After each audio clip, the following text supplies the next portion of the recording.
नमस्कार मित्रों। बच्चों, कल तक अपना जो लास्ट टॉपिक था कूलाम का नियम और कूलाम के नियम से रिलेटेड, है ना, जो भी न्यूमेरिकल थे वो अपन ने कल तक खत्म कर दिए, यानी पिछले एपिसोड में खत्म कर दिए। आज हम नेक्स्ट और नेट, ये कल तक का टॉपिक था जो मैंने आपको रिवाइंड करवा दिया, ये लास्ट में न्यूमेरिकल कराया था, है ना। अब बच्चों, आज से नया टॉपिक, या आज नया टॉपिक, चैप्टर चेंज नहीं, वही चैप्टर चल रहा है। नया टॉपिक विद्युत क्षेत्र यानी इलेक्ट्रिक फील्ड। इलेक्ट्रिक फील्ड, ठीक है सर। थोड़ा सा भी यहां से आपको कंसंट्रेट होना है, थोड़ा सा बात को गंभीरता से लेना पड़ेगा। ऐसा इसलिए कह रहा हूं कि इस चैप्टर का मेन मोटिव यानी मेन उद्देश्य ही विद्युत क्षेत्र पढ़ाना है। मैं पहले भी आपको कह चुका हूं कि किसी भी चैप्टर को अपन ओपन करते हैं, उस चैप्टर में 25, 30, 35, 50 टॉपिक होते हैं, है ना सर। लेकिन महत्वपूर्ण टॉपिक कुछ 5 या 10 टॉपिक होते हैं। उन 5 या 10 टॉपिक के लिए हमें 25-30 टॉपिक पढ़ने पड़ते हैं। तो किसी भी चैप्टर को हम खोलेंगे तो भूमिका में कई सारे टॉपिक आएंगे, लेकिन आपको बता दिया जाएगा कि कौन सा महत्वपूर्ण है, जिस पर आपको विशेष ध्यान देना है। तो सब मैंने आपको ये बताया कि चैप्टर वास्तव में अगर देखें तो यहां से प्रारंभ होता है। इससे पहले तक हम आवेश व उससे संदर्भ में विशेष बातें कर रहे थे। उसमें लास्ट में अपन ने कूलाम का नियम, जो आवेशों के मध्य बल को दर्शाता है। विद्युत क्षेत्र है ना, कोई भी आवेश है, आप स्थिर विद्युत की पढ़ रहे हैं तो आपको ये तो पता होना चाहिए, मैं जो भी बात करूंगा किसकी करूंगा, स्थिर आवेश की। ये सब आवेश है जो इलेक्ट्रोस्टैटिक चैप्टर पढ़ रहे हैं तो ये आवेश स्थिर मान के चले, आप ये स्थिर रहे। ये आवेशित निकाय है ना, कि चारों ओर का वह क्षेत्र जिसमें अन्य आवेश आकर्षण या प्रतिकर्षण बल का अनुभव करता हो, विद्युत क्षेत्र कहलाता है। शॉर्ट में बोले तो आवेश द्वारा निर्मित क्षेत्र को विद्युत क्षेत्र कहते हैं। अंतिम लाइन को ध्यान से सुने, विद्युत क्षेत्र आवेश का मूलभूत गुण है। मतलब आवेश है तो विद्युत क्षेत्र होगा ही। इसका विलोम विद्युत क्षेत्र है तो इसका मतलब आवेश होना ही है या होगा ही। ऐसे समझिए, मान लीजिए मैं रोज आपकी क्लास में एक पर्टिकुलर स्मेल वाला परफ्यूम यूज करके आता हूं, रोज 5 दिन 10 दिन। अब आप उस परफ्यूम से फेमिलियर हो चुके हैं कि साहब नीरज सर आते हैं तो इस परफ्यूम का स्मेल आता है, ठीक है सर। तो एक दिन ऐसा भी होगा कि मैं ना आऊं और वो स्मेल आपके सामने आ जाए तो आप ये आइडेंटिफाई कर लेंगे कि नीरज सक्सेना क्लास में आ चुका है ना। तो वो स्मेल या वो परफ्यूम की स्मेल मेरे आगे आगे चलती है तो वो क्या हुआ, नीरज सक्सेना का क्षेत्र हो गया, है ना। तो उसी हिसाब से समझ लो, है ना। अब सब ये मैंने एक आवेश रख दिया, ये कहां तक प्रभाव रखता है इसको कैसे जाने। तो सब इसको जानने के लिए हमें एक टेस्टर मतलब टेस्ट चार्ज, हिंदी में कहें तो परीक्षण आवेश का उपयोग करना पड़ता है ना। स्वयं आवेश अपने क्षेत्र की सीमा को नहीं बताता। आवेश का प्रभाव कहां तक है यानी क्षेत्र कहां तक है, यह जानने के लिए हमें किसी अन्य आवेश की आवश्यकता पड़ती है। वो अन्य आवेश कोई सा भी आकर्षण या प्रतिकर्षण बल अनुभव करे तो हमें पता पड़ जाएगा कि इसका मतलब हम किसी आवेश के क्षेत्र में आ चुके हैं। ऐसे समझो बच्चों, इसको सरलता से समझाएं। ये मैग्नेट है, ठीक है सर। अब इस मैग्नेट का प्रभाव कहां तक है तो ये मैग्नेट तो नहीं बताएगा। उसके लिए आपने आल्पिन ली। सपोज ये आल्पिन इस मैग्नेट से प्रभावित नहीं हो रही है, तो इसका मतलब इस मैग्नेट का प्रभाव वहां तक नहीं है। लेकिन जैसे जैसे आप इस आल्पिन को समीप लाने लगेंगे, ये स्थान ऐसा आया जहां आल्पिन एकदम अट्रैक्ट होकर किसकी तरफ चली गई, मैग्नेट की। यहां तक तो इस आल्पिन पर कोई बल नहीं था, लेकिन यहां लाते ही ये आल्पिन किसके प्रभाव में आई थी, मैग्नेट के। तो स्वाभाविक है इस क्षेत्र को हम क्या कहेंगे, चुंबकीय क्षेत्र कहेंगे, है ना। इसका मतलब इस चुंबक का प्रभाव यहां तक है। अब इसके चारों तरफ अपन ने स्फीयर बना लिया, गोला बना लिया, ठीक है ना। तो एग्जैक्टली ये आवेश स्वयं अपने क्षेत्र की घोषणा नहीं करता है, ये नहीं बताता है कि मेरा विस्तार कहां तक है। इसके लिए आपको एक सहायक व नगण्य आवेश चाहिए। उस सहायक और नगण्य आवेश को अपन क्या बोलेंगे, परीक्षण आवेश। एक बात विशेष ध्यान रखना, परीक्षण आवेश की और कोई भूमिका नहीं है। परीक्षण आवेश की भूमिका मात्र इतनी सी है कि वो आपको बता देगा कि क्षेत्र की सीमा, इस स्थिर आवेश के क्षेत्र की सीमा कहां तक है। कैसे साहब, जैसे मान लो मैंने परीक्षण आवेश वहां रख रखा है, वो इस स्थिर आवेश से प्रभावित नहीं है ना। तो साहब मैं उस परीक्षण आवेश को पास लाने लगता हूं और यहां लाते ही परीक्षण आवेश Q0 बल अनुभव करता है। मान लीजिए ये पॉजिटिव है तो प्रतिकर्षण बल अनुभव करेगा। अगर स्रोत आवेश यानी कैपिटल Q नेगेटिव हो तो आकर्षण बल अनुभव करेगा।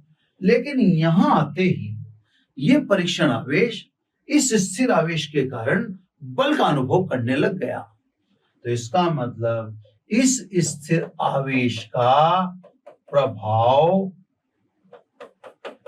उसके समान दूरी पर एक गोले द्वारा हम दर्शा देंगे कि साहब इस स्थिर आवेश का प्रभाव यहां तक है। इसी को क्या कहेंगे, इस स्थिर आवेश कैपिटल Q का विद्युत क्षेत्र। बच्चों इस बात का विशेष ध्यान रखना, Q0 की कोई और भूमिका नहीं है। Q0 का क्षेत्र नहीं बोल रहा हूं मैं बोल रहा हूं स्थिर आवेश। वैसे भी ऐसे समझ लो अपन स्थिर विद्युत की पढ़ रहे हैं तो बात भी स्थिर आवेश की करेंगे।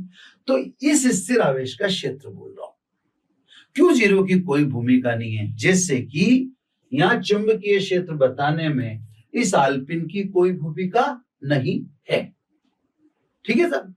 तो सर इसीलिए मैंने परिभाषा में कहा आवेश या आवेशित निकाय, ये मैं स्थिर के लिए कह रहा हूं, मैं बार बार आपको ध्यान, Q0 का कहीं से कहीं तक कोई भूमिका नहीं है, वो टेस्टर है ना सर।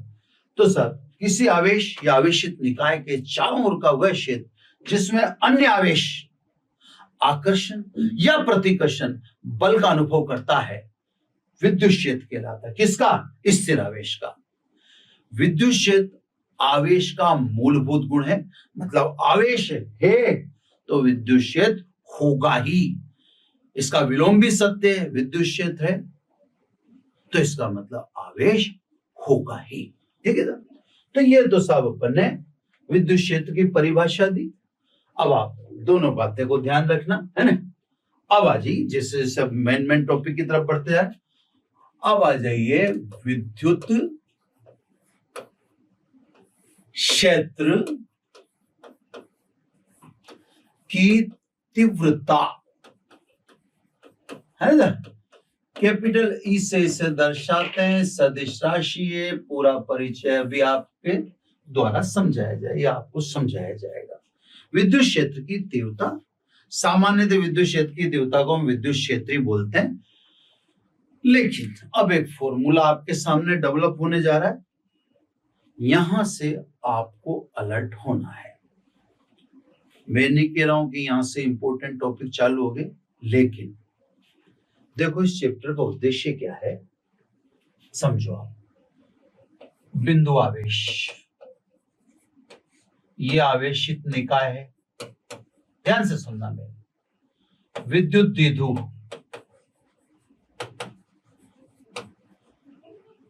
आवेशित गोला, चित्र बना के बताया था, आवेशित परत, सुनना ध्यान से ना, आवेशित पट्टिका,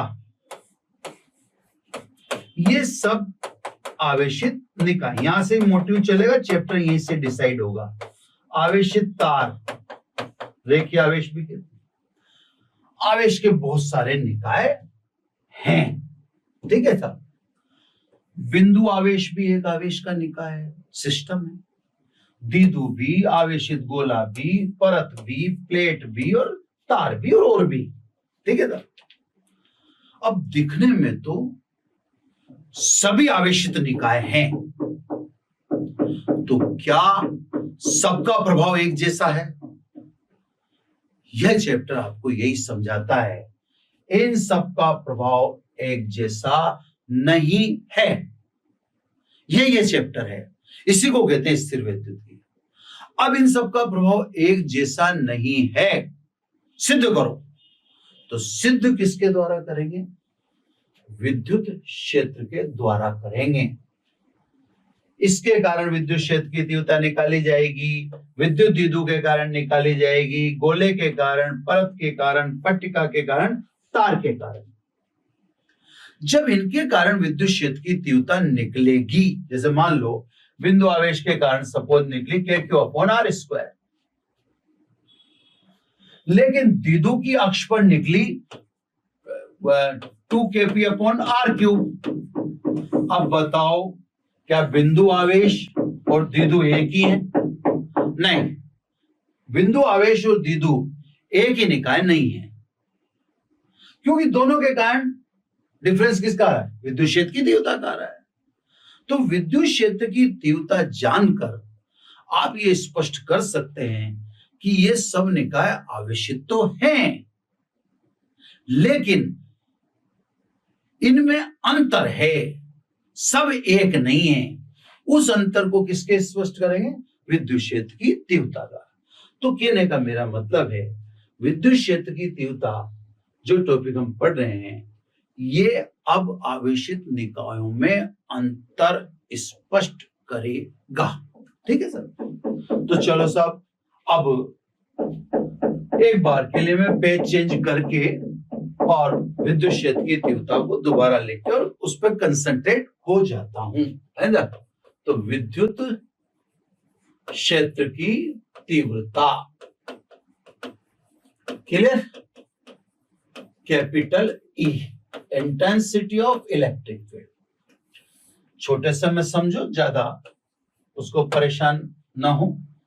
ये मैं आपको कह रहा हूं, ये स्थिर आवेश है और इसी के कारण विद्युत क्षेत्र निकालने जा रहे हैं अपन, तो इसको मैं स्रोत आवेश भी बोल दूं तो कोई दिक्कत नहीं होनी चाहिए, क्योंकि मैं तो क्षेत्र इसी का दिखाने जा रहा हूं। ये इसके चारों ओर का क्षेत्र है जो मैंने एक गोले से दर्शा दिया। इस क्षेत्र का पता आपको किससे लगा? परीक्षण यानी टेस्ट चार्ज से। परीक्षण आवेश बिना तो आपको क्षेत्र का पता लग ही नहीं सकता, ठीक है साहब। तो साहब आपको इसका पता लगा परीक्षण। अब मेरा आपसे सिंपल सा प्रश्न है कि इस स्रोत आवेश कैपिटल Q की स्ट्रेंथ, क्षमता, ताकत, इसका प्रभाव क्या सब जगह एक जैसा है? कुछ बिंदुओं को अपन चुनते हैं, बिंदु ए, बिंदु बी, बिंदु सी। प्रभाव बताने के लिए हम फिलहाल किसका इस्तेमाल करेंगे? कूलाम के नियम का। तो कूलाम के नियम के अनुसार आवेशों का गुणनफल, क्लियर, और आवेशों के बीच की दूरी का वर्ग। तो साहब कैपिटल Q का प्रभाव आपको बिंदु ए, बिंदु बी, बिंदु सी पर देखना है, ठीक है ना। सबसे पहले अपन चर्चा करें बिंदु ए की, है ना। बिंदु ए की चर्चा करें, पेन चेंज करके थोड़ा सा समझाता हूं। आप सबसे पहले Q0 को यहां लाओ। इस समय अगर आप देखें तो Q0 की Q से दूरी अधिक है, R अधिक है, तो बल कम होगा, यानी कैपिटल Q का प्रभाव बिंदु ए पर कम है। फिर आप Q0 को पास में लाओ।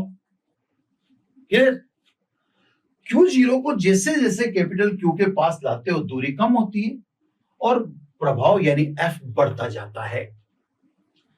इसका मतलब स्पष्ट है कि स्रोत आवेश कैपिटल Q का अपने ही क्षेत्र में हर बिंदु पर प्रभाव एक जैसा नहीं होता।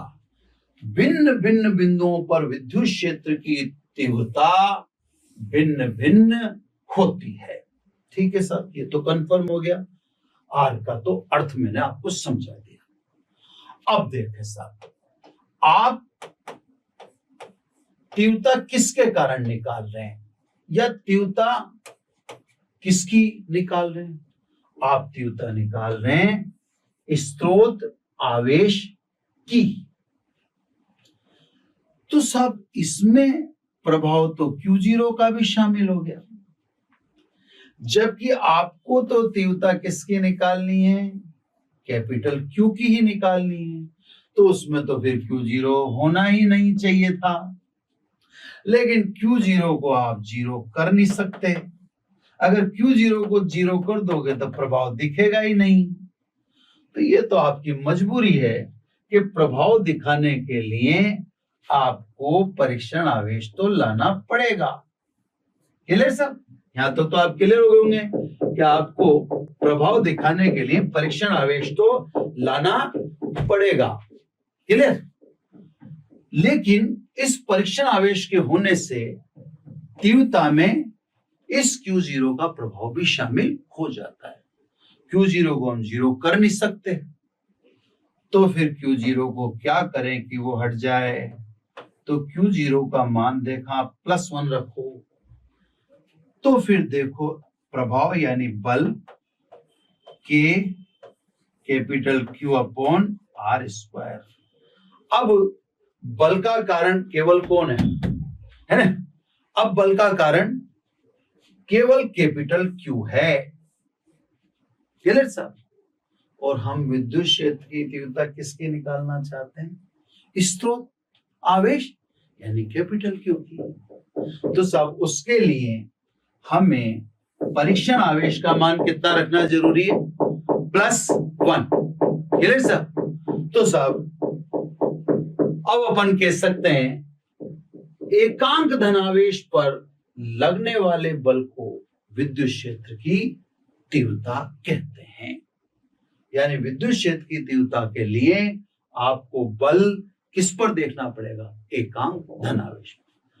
अगर परीक्षण आवेश या स्रोत आवेश कैपिटल Q के द्वारा उत्पन्न क्षेत्र में परीक्षण आवेश Q0 पर बल कैपिटल F है, तो एकांक धनावेश पर बल कितना हुआ? F अपॉन Q0, जिसे विद्युत क्षेत्र की तीव्रता कहते हैं। Clear sir? इसमें थोड़ा सा संशोधन मांगा गया है। थोड़ा सा संशोधन क्या मांगा गया है कि यहां पर परीक्षण आवेश Q0 अति अल्प होना चाहिए। परीक्षण आवेश Q0 अति अल्प इसलिए होना चाहिए कि अगर वह प्रभावशाली हुआ तो वो अपना क्षेत्र व्यक्त करने लग जाएगा, जबकि हम केवल किसके क्षेत्र की बात कर रहे हैं? स्रोत व स्थिर आवेश की क्षेत्र की। तो सब Q0 जो परीक्षण, भाई जैसे मान लीजिए हम तो इसके क्षेत्र की चर्चा कर रहे हैं, स्थिर विद्युत की पढ़ रहे हैं। अगर मान लो ये पावरफुल हुआ तो ये अपने क्षेत्र को क्या करने लग जाएगा? व्यक्त करने लग जाएगा, है ना? तो इसलिए हमें Q0 का मान क्या रखना है? नगण्य रखना है। तो सब अतः अगर विद्युत क्षेत्र की तीव्रता की सही परिभाषा लिखें तो limit Q0 tends to 0 F upon Q0। इसमें साफ बिल्कुल क्लियर हो गया कि यहाँ पर Q0 का मान अत्यल्प होना चाहिए ताकि मूल विद्युत क्षेत्र प्रभावित नहीं हो, है ना। तो विद्युत क्षेत्र की तीव्रता का यह सही और एक्यूरेट फॉर्मूला माना जाएगा। इससे आपकी परिभाषा भी संतुष्ट हो जाती है। जैसे यदि Q0 बराबर +1, ये जो मैंने दिखाया था, तो E बराबर F, यानी एकांक धन आवेश पर लगने वाले बल को विद्युत क्षेत्र की तीव्रता कहते हैं। ये तो बच्चों हुई डेफिनेशन विद्युत क्षेत्र की तीव्रता की। अभी डेफिनेशन है, उसका भी एक सूत्र डेवलप किया है, अभी कैलकुलेशन नहीं की है, अभी तो बस परिभाषाएं वगैरह का दौर चल रहा है।